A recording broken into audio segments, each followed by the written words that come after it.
Isang magandang gabi sa ating mga kaprobinsyana. So ngayong gabi ay magluluto tayo ng chicken puchero. So yan po yung mga ingredients natin ay handa na natin. Yan. Yan po yung ating chicken. Ang ating carrots. Yan. At yan. Kamote po yung ilalagay ko instead na patatas.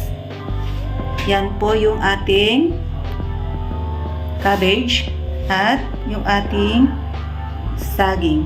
At syempre, maglalagay tayo ng ayan, tomato sauce.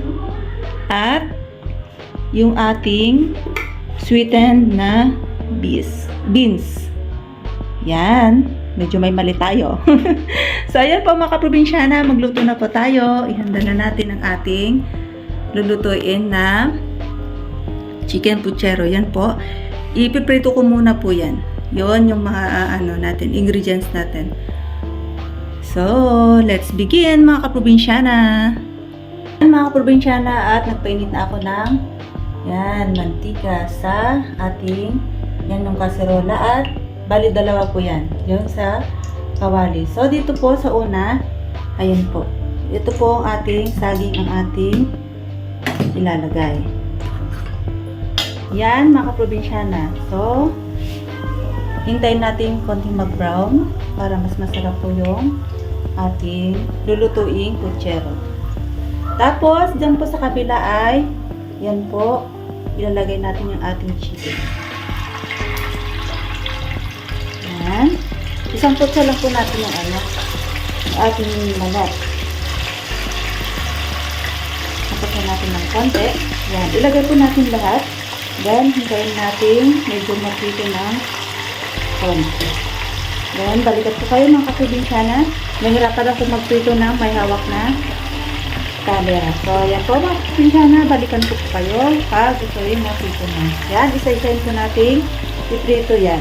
Ito yung ating carrots.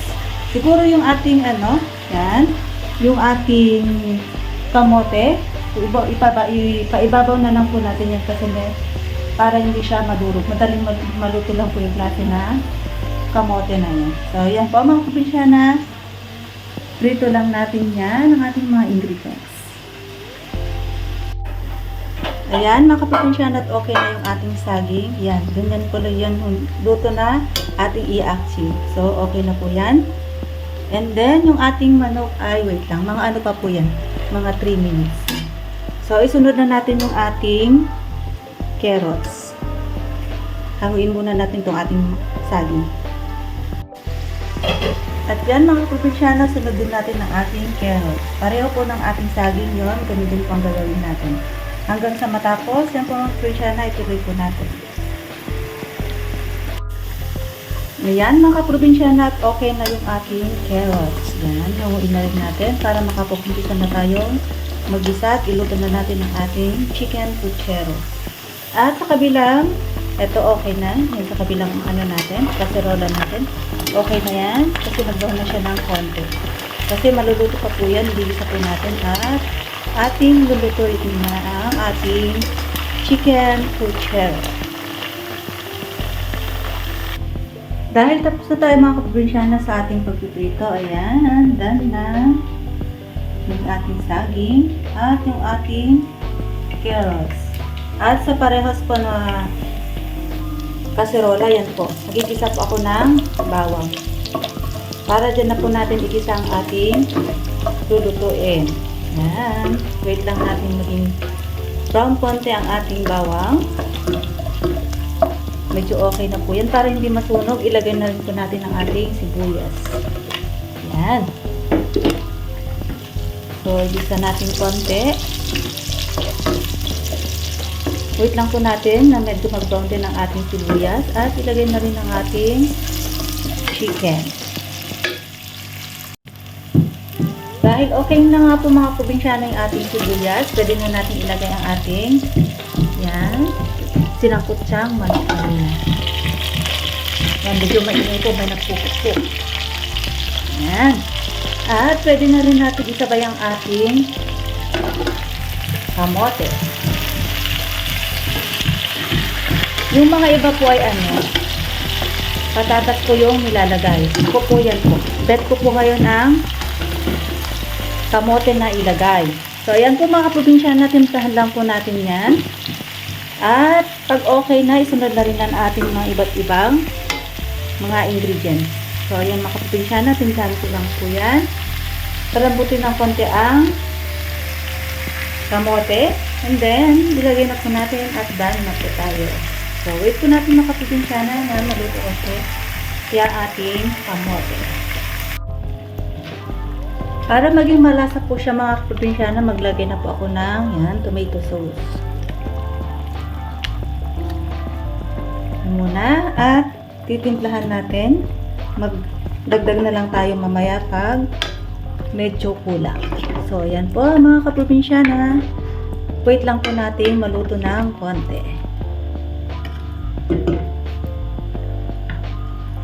Yan po mga kaprobinsya na medyo okay na po yung ating kamote. Ilagay na rin po natin itong yan, repolyo para hindi malamog yung ating kamote. Wait lang po natin magsingkin at ilagay na rin po natin ang ating carrots at yung ating saging. Total naluto na po siya. Yan po oh. Yan, mamaya na lang natin po ilagay pag medyo naluto ng ating repolyo. Yan mga probinsyana, balikan ko po kayo ulit. Ayan mga probinsyana, at okay na yung ating repolyo. Total na fry na natin tong carrots, ilagay na natin yan, sunod natin yan, at yung ating saging. Yan.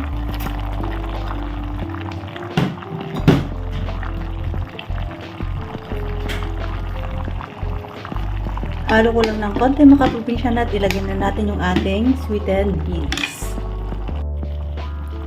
Yan mga kaprobinsya at kumulo na ng konti. Okay na yan. Isunod na natin to.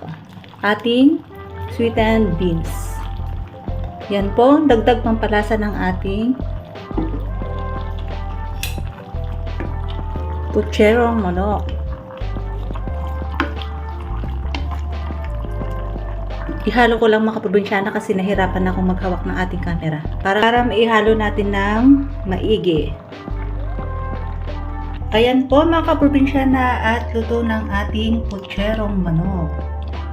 Yan, ang ganda po ng kulay. More on orange na po siya kasi orange po yung ating carrots at yung nilagay nating kamote. So, yan po mga kaprobinsyana, taste test na po tayo. Ayan mga probinsyana, okay na po siya. Okay na yung lasa. Then, handa na natin, prepare na natin. At kakain na tayo.